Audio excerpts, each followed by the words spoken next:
Hello everyone, how are you? Fine?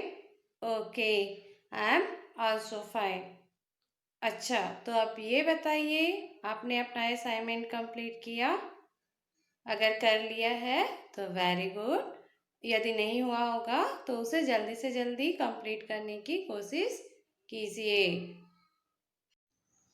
तो आज हम वसंत पार्ट 2 क्लास 7 से चैप्टर 1 हम पंछी उन्मुक्त गगन के नामक पाठ पढ़ेंगे।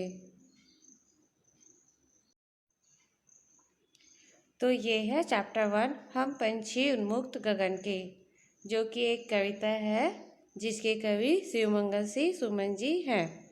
इस कविता में कवि ने पक्षियों के माध्यम से स्वतंत्रता के महत्व को दर्शाया है। ठीक है, अब हम कविता पर चलते हैं। हम पंछी उन्मुक्त गगन के पिंजरबद्ध ना गा पाएंगे, कनक तीलियों से टकराकर पुलकित पंख टूट जाएंगे। अब इस पद का कठिन शब्द है उन्मुक्त मीन्स खुला, पंछी मीन्स पक्षी, पिंजरबद्ध मीन्स पिंजरे में बंद, कनक मीन्स सोना, तीलियाँ मीन्स सलाखें, पुलकित मीन्स खुशी से भरा हुआ। अब इसका भावार्थ है, कविता के इस पद में कवि पक्षियों के माध्यम से यह बताना चाहते हैं कि हम पक्षियों को स्वतंत्रता बहुत प्रिय है। हम खुले आसमान में विचरण करने वाले अर्थात उड़ने वाले हैं, और अगर हमें पिंजरे में बंद कर दिया जाए तो हम मधुर गीत नहीं गा पाएंगे, भले ही वो पिंजरा सोने का क्यों न हो। खुशी में फड़फड़ाते समय हमारे कोमल पंख उससे टकराकर टूट जाएंगे। ठीक है, अब कविता का दूसरा पद है, हम बहता जल पीने वाले मर जाएंगे भूखे प्यासे, कहीं भली है कटुक निबोरी कनक कटोरी की मैदा से। इस पद का कठिन शब्द है कटुक मीन्स कड़वा, निबोरी मीन्स नीम का फल, मैदा जो कि एक आटा होता है। इसका भावार्थ है, आगे कवि पक्षियों के माध्यम से कहते हैं कि हम तो नदी झरनों का बहता जल पीने वाले पक्षी हैं, हमें तो बहता हुआ जल ही पीना पसंद है, और अगर हमें पिंजरे में बंद कर दिया जाएगा तो पिंजरे में रखा हुआ खाना और पानी हम नहीं पी पाएंगे और हम भूख और प्यास से मर जाएंगे। फिर आगे वे कहते हैं कि उस सोने के पिंजरे के अंदर भले ही हमें सोने की कटोरी में दाना दिया जाए, लेकिन हमें तो नीम की कड़वी फल ही खाना पसंद है, अर्थात उस सोने की कटोरी में रखे मैदा से बेहतर तो नीम का कड़वा फल है।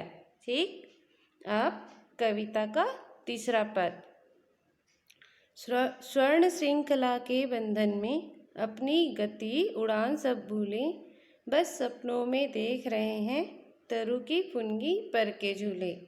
इस पद का कठिन शब्द है स्वर्ण श्रृंखला।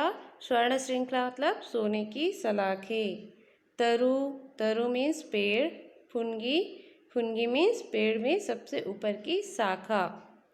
अब इसका भावार्थ है, आगे पक्षी कहना चाहते हैं कि हम इन सोने की जंजीर बंद कर अपनी गति उड़ान मतलब अपने उड़ने की गति को भूल जाएंगे, और पेड़ों की ऊंची शाखाओं में झूला झूलना तो हमें सिर्फ सपनों के समान लगेगा, अर्थात जब हम पेड़ों की टहनी पर बैठते हैं तो वह हिलती है, उसके साथ साथ हम भी हिलते हैं, जो हमें झूला झूलने जैसा लगता है। ठीक है, इस प्रकार पक्षी कह रहे हैं कि पिंजरे में बंद रहकर वे पेड़ों की ऊंची शाखाओं में झूला नहीं झूल पाएंगे। अब आगे कविता का चौथा पद, ऐसे थे अरमान की उड़ते नीले नभ की सीमा पानी, लाल किरण सी चोंच खोल चुगते तारक अनार के दाने।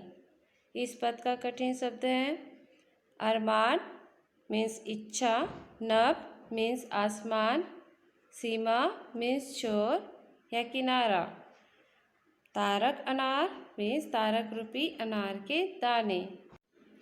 अब इसका भावार्थ है। यहाँ पर कवि ने पक्षी के मन की बात बताई है। यहाँ पर पक्षी कह रहे हैं कि हमारे मन में नीले आसमान की सीमा अर्थात आसमान की दूसरे छोर को पाने का अरमान है।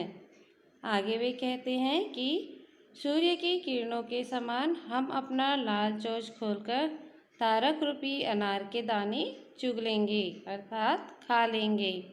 यहाँ पर तारक रूपी अनार क्या होता है? आसमान के तारों को, जो कि छोटे छोटे अनार के दाने के समान दिखता है। अब कविता का 5वां पद। होती सीमाहीन क्षितिज से इन पंखों की होड़ा होड़ी, या तो क्षितिज मिलन बन जाता या तंती सांसों की डोरी। इस पद का कठिन शब्द है सीमाहीन। सीमाहीन मीन्स जिसकी कोई सीमा ना हो। क्षितिज, क्षितिज वह बिंदु है जहाँ आसमान और धरती मिलते दिखाई देते हैं। होड़ा होड़ी, होड़ा होड़ी मीन्स प्रतिस्पर्धा या मुकाबला। अब इसका भावार्थ है। इन पंक्तियों में कवि पक्षियों की इच्छाओं को प्रकट करते हुए कह रहे हैं कि पक्षी अपने पंखों से होड़ लगाकर मतलब मुकाबला करके वे सीमाहीन क्षितिज तक जाना चाहता है। सीमाहीन क्षितिज मतलब जहाँ धरती और आसमान मिलता दिखाई देता है, वहाँ तक वे पहुँचना चाहता है। इस प्रकार वे इस प्रतिस्पर्धा में क्षितिज को पाना चाहता है, और अगर क्षितिज मिलन नहीं होगा तो वे मर जाना चाहते हैं। अब कविता का 6वां और आखिरी पद। नीड़ न दो चाहे टहनी का, आश्रय छिन्न भिन्न कर डालो, लेकिन पंख दिए हैं तो आकुल उड़ान में विघ्न न डालो। इस पद का कठिन शब्द है नीड़। नीड़ मीन्स घोंसला, टहनी मीन्स शाखा, आश्रय मीन्स रहने का स्थान, छिन्न भिन्न मीन्स नष्ट भ्रष्ट कर देना, आकुल मीन्स परेशान, विघ्न मीन्स बाधा या मुश्किल। अब इसका भावार्थ है।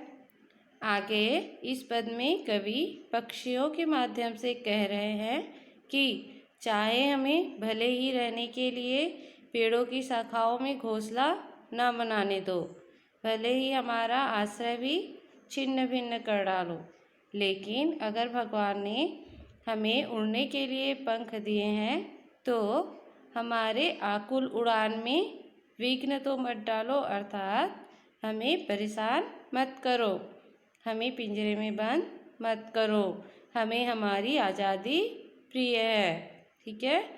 इस प्रकार से इस कविता में कवि ने पक्षियों के माध्यम से स्वतंत्रता के महत्व को दर्शाया है।